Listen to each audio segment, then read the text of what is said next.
बच्चों, पिछली तासिका के समय कक्षा 8वीं में हिंदी विषय को लेकर पन्ना नंबर 117 पर मुंशी प्रेमचंद लिखित एक कहानी हमने देखी जिस कहानी का नाम नेकी बनी बदी।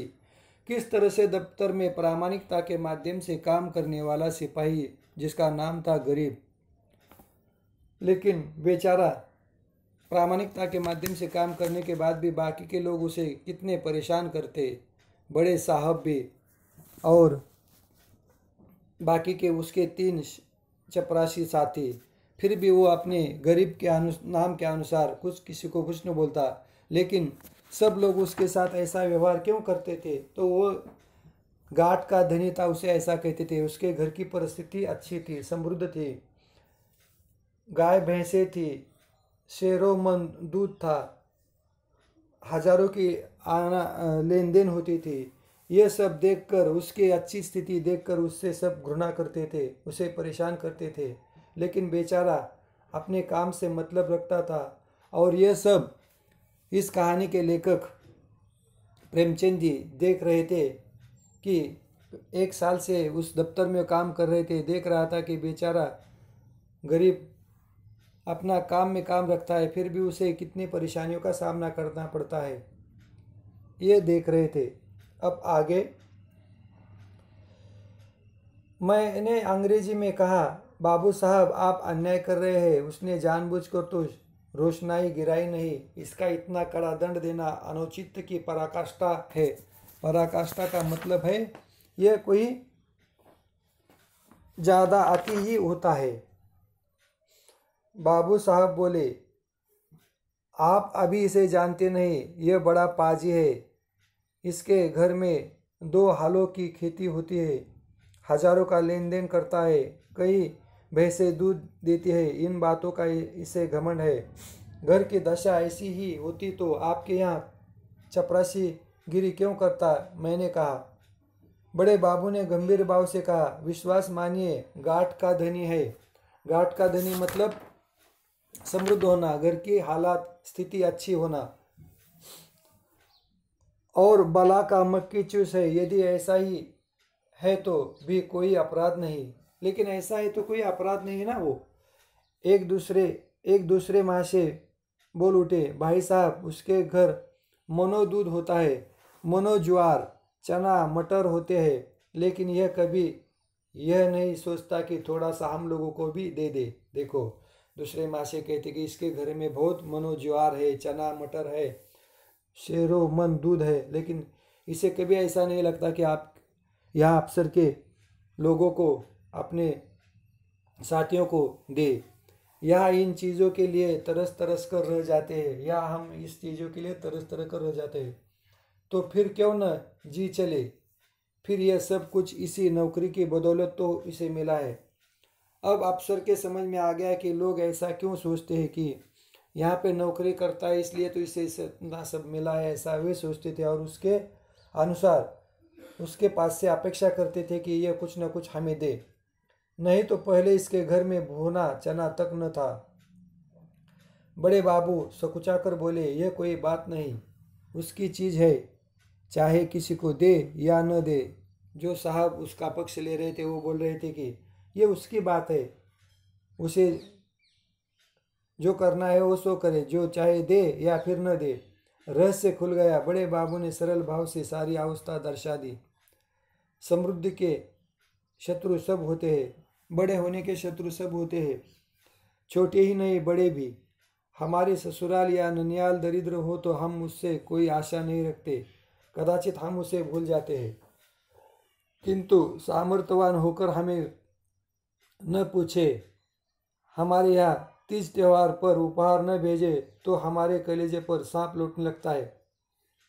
हम अपने किसी निर्धन मित्र के पास जाए तो उसके एक बीड़ा पान पर संतुष्ट हो जाते हैं। हम किसी के घर पे जाते हैं तो वहाँ हमारी खातिरदारी होती या न होती, लेकिन आमिर के घर से हम अपेक्षा नहीं रखते। लेकिन हमारे से नीचे काम करने वाले जो गरीब लोग होते हैं उससे मात्र हम क्या करते, अपेक्षा रखते हैं।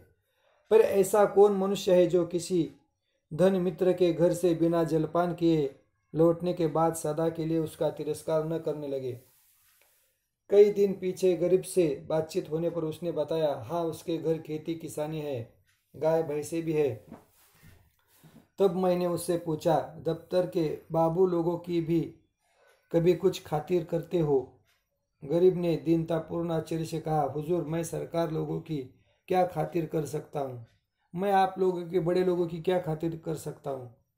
खेती में जो चना मक्का ज्वार घास पात के सिवाय और क्या होता है? आप लोग राजा है, ये मोटी छोटी चीजें किस मुंह से आपको भेंट करूं? इस तरह से वो कहता है। गरीब बड़े दीनतापूर्ण आश्चर्य से कहा, हुजूर मैं सरकार लोगों की क्या खातिर कर सकता हूँ? खेती में जो चना मक्का ज्वार घास पात के सिवा और क्या होता है? आप लोग राजा है, ये मोटी छोटी चीजें किस मुंह से आपको भेंट करूं? पन्ना नंबर 119 पर देखिए। मैंने उसे समझाया, भला एक दिन कुछ लाकर दो तो देखो लोग क्या कहते हैं। शहर में ये चीज़ें कहाँ मैसर होती है, यानी इतने सहजता से कहाँ मिलती है। इन लोगों का जी भी तो कभी कभी मोटी छोटी चीज़ पर चला आता है। इन लोगों के लिए कुछ ना कुछ ला के दो, क्योंकि ये चीज़ें शहर में मैसर नहीं होती, अच्छी नहीं मिलती। तो इन लोगों को थोड़ी छोटी मोटी चीज़ें दे दो। दूसरे दिन गरीब आया तो उसके साथ 3 हष्ट पुष्ट युवक भी थे। 2 के सिरों पर 2 टोकरियां थी, उनमें मटर की फलियां भरी हुई थी। एक के सिर पर मटका था जिसमें ऊख का रस था। तीनों युवक ऊख का एक एक गट्टा काक में दबाए हुए थे। ये तीनों युवक दफ्तर में आए, उनके साथ 2 टोकरियां मटर की फलियां, ऊख का रस गन्ने का रस, और तीनों युवक के एक एक काक में गट्टा दबाए गन्ना था।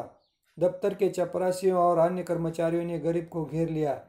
कोई ऊख लेकर चूसने लगा, कई आदमी टोकरों पर टूट पड़े। इतने में बड़े बाबू भी आ पहुंचे। मैंने बताया, गरीब अपने घर से यह सौगात लाया है। सौगात यानी उपहार, भेंट। कुछ आप लीजिए, कुछ हम लोगों को बांट दीजिए। देखो बड़े साहब कहते हैं, गरीब अपने घर से यह सौगात लाया है, कुछ आप लीजिए, कुछ हम लोगों को बांट दीजिए। बड़े बाबू कृत्रिम क्रोध धारण करते हुए बोले, क्यों गरीब, तुम ये चीज़ें यहाँ क्यों लाए? अभी लौटा ले जाओ, नहीं तो मैं अभी साहब से कह दूंगा। क्या हम लोगों को मरभूख समझ लिया है? गरीब थरथर कांपने लगा। मैंने अपनी ओर से क्षमा प्रार्थना की। बहुत कहने सुनने पर बाबू साहब रजामंद हुए। तब चीज़ों में से आधी अपने घर भिजवाई, आधी ने अन्य लोगों के हिस्से लगाए। इस प्रकार यह अभिनय समाप्त हुआ। इस प्रकार गरीब और बड़े साहब, जो उन्होंने कहा था कि कुछ न कुछ लिया हो, तो गरीब लेकर आया और कुछ कृत्रिम क्रोध धारण करते हुए उसे गुस्सा किया, और फिर बहुत कहने के बाद रजामंद हुए और कुछ चीज़ें अपने घर भिजवाई और कुछ दफ्तर के लोगों को दी। यहाँ पर रुकते हैं हम, आगे की जानकारी हम आगे करेंगे। आपके लिए होमवर्क है, 10 पंक्तियाँ गरीब के बारे में लिखिए कहानी पढ़कर, ताकि आपको कहानी के बारे में जानकारी अच्छी तरह से हो जाएगी। यहाँ पर रुकते हैं हम। धन्यवाद।